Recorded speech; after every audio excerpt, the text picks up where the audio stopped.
Alors dans cette vidéo-là, on va parler du processus de synthèse des protéines, soit de comment on passe de l'ADN à une protéine fonctionnelle.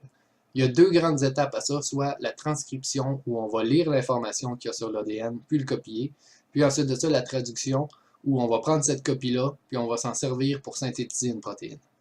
Avant tout ça, on va commencer par se donner des notions de base sur qu'est-ce que c'est que des protéines, puis sur la structure de l'ADN.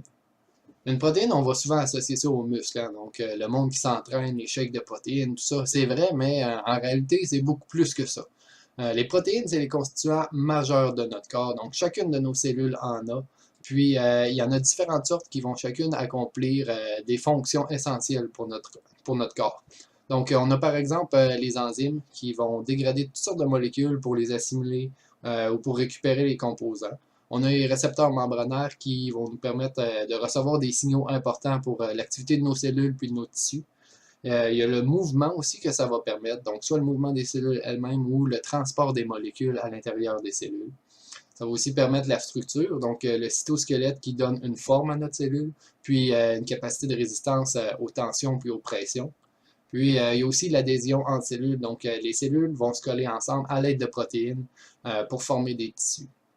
Donc, les protéines, là, c'est vraiment les molécules à tout faire dans notre corps. Maintenant, qu'est-ce que c'est physiquement qu'une protéine? Ben, c'est une chaîne de molécules qu'on appelle des acides aminés. Dans une protéine, on en retrouve 22, donc je les ai listés ici. Puis, chacun d'entre eux ont des structures, des propriétés particulières.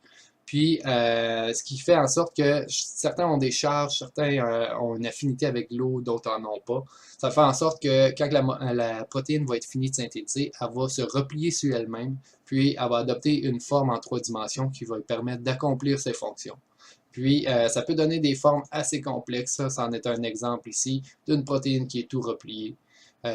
Donc, elle est prête à accomplir ses fonctions à ce moment-là. Maintenant, l'ADN. On voit souvent cette fameuse représentation-là de la double hélice, mais comment c'est fait plus en détail? Ben, les brins qu'on voit tourner un autour des autres, en fait, c'est une chaîne de phosphate et de sucre. Puis les traits qu'on voit qui relient les deux brins ensemble, ça, c'est des bases azotées. Les bases azotées, on en a 4 différentes, soit l'adénine, la thymine, la cytosine et la guanine. Il y a une règle à comprendre dans l'ADN, c'est la règle de la complémentarité. Donc, les bases azotées, ils vont toujours être agencées en paires face à face. L'adénine avec la thymine, puis la guanine avec la cytosine. Ça fonctionne toujours comme ça. Donc, en avant d'un A, je vais toujours avoir un T, puis en avant d'un C, je vais toujours avoir un G. Donc, ensuite de ça, on a aussi l'ARN. L'ARN, ça ressemble beaucoup à l'ADN. La différence, c'est qu'on va remplacer la thymine par l'uracile. Donc, à part de ça, ça fonctionne vraiment de la même façon. Puis, la vraie différence entre l'ARN et l'ADN, c'est vraiment dans le sucre. Donc, dans l'ADN, on a un désoxyribose, donc c'est de l'acide désoxyribonucléique, tandis que dans l'ARN, on a un ribose, donc c'est de l'acide ribonucléique. L'ARN, ça serait en fait l'ancêtre de l'ADN. Donc, au départ, les premiers organismes auraient eu un génome qui était composé complètement d'ARN. Puis, éventuellement, au cours de l'évolution, mais c'est l'ADN qui aurait pris le dessus parce que c'était plus stable pour conserver le matériel génétique.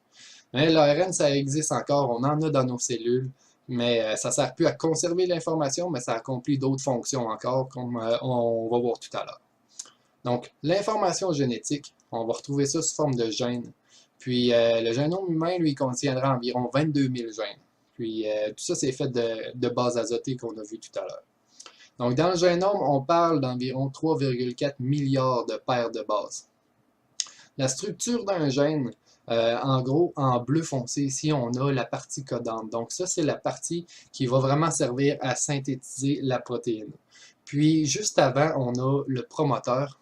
La job du promoteur, en fait, c'est une séquence spécifique qui va aller chercher les enzymes puis les protéines qui vont faire la transcription. Ça dit, c'est ici qu'il faut que vous vous attachiez, c'est ici que le gène commence. Puis, autour de ça, c'est encore de l'ADN qu'on a, ce que j'ai représenté avec les lignes noires, mais c'est de l'ADN non codant, donc ça ne rentrera pas dans la transcription. En fait, dans notre génome, il y a beaucoup plus d'ADN non codant que de codant. On parle d'environ 98% de notre génome qui est fait d'ADN non codant, qui n'est pas impliqué dans la transcription puis dans la synthèse de protéines. Donc, si on lit un brin d'ADN, on va se retrouver avec une séquence de base comme qu'on a ici à l'écran. Puis, admettons qu'on a un gène qui contient ces informations-là. Mais chaque triplet, chaque 3 bases azotées qu'on a ici, va vouloir dire, va représenter un acide aminé en particulier. On appelle ça un codon. Donc, chaque triplet égale un acide aminé. On a la table des codons ici. Puis on peut voir si on regarde les deux premiers en haut, admettons, TTC ou TTC ou TTT, ça veut dire phénylalanine. Quand on va lire ça, on sait qu'il y a une phénylalanine qui est à cet endroit-là. Tandis que si on lit TTA ou TTG, ben on sait que c'est une leucine qui va être à cet endroit-là. Donc, ça, c'est le langage officiel qu'il y a dans tout le vivant. Donc, c'est pas juste l'être humain qui a ça. Si je prends cette séquence d'ADN-là, puis que je la mets dans une bactérie, dans une plante, dans un champignon, dans un chien, ça va être la même protéine qui va être produite au final. Donc, c'est d'ailleurs l'élément majeur qui fait en sorte qu'on pense que tous les êtres vivants descendraient d'un ancêtre commun, qui se serait multiplié puis différencié avec le temps en toutes les branches du vivant qu'on connaît aujourd'hui. Donc, maintenant qu'on connaît tout ça, on peut passer à la transcription. Donc, comment ça se passe, la transcription? Première chose, on va avoir une protéine qui s'appelle l'hélicase qui va passer puis qui va séparer les deux brins comme ça. Donc, maintenant, ça va permettre à une autre protéine, l'ARN polymérase, de venir lire le brin d'ADN puis d'en faire une copie. Elle va en faire une copie, mais une copie sous forme d'ARN. Donc, à place des T, on va avoir des U pour l'uracile. Donc, ici, la polymérase passe, a fait son brin d'ARN, qui est en fait un brin d'ARN messager. Ça, ça termine la phase de la transcription.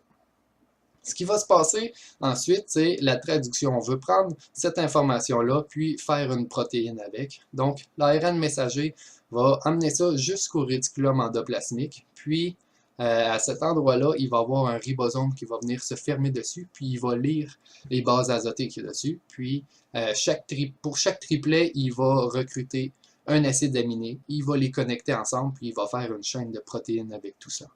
Donc, si on voit le ribosome qui s'en vient ici, il lit AAU, il emmène une méthionine, il colle ça là. CUC, une leucine, il continue comme ça, AUA, une isoleucine, puis finalement une valine.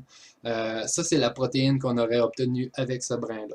Donc, évidemment, en réalité, c'est beaucoup plus long que ça, mais c'est vraiment sous ce principe-là que ça fonctionne. Puis, à la fin, il va avoir un codon stop qu'on appelle. Donc, soit UAA, UAG ou UGA, qui va dire au ribosome, OK, la traduction est finie, tu peux te dissocier. Donc, le ribosome, il va se dissocier, il va relâcher la protéine. Puis, la protéine va pouvoir se diriger à l'endroit où elle est destinée. Puis, c'est comme ça que se termine la synthèse d'une protéine. Donc, merci.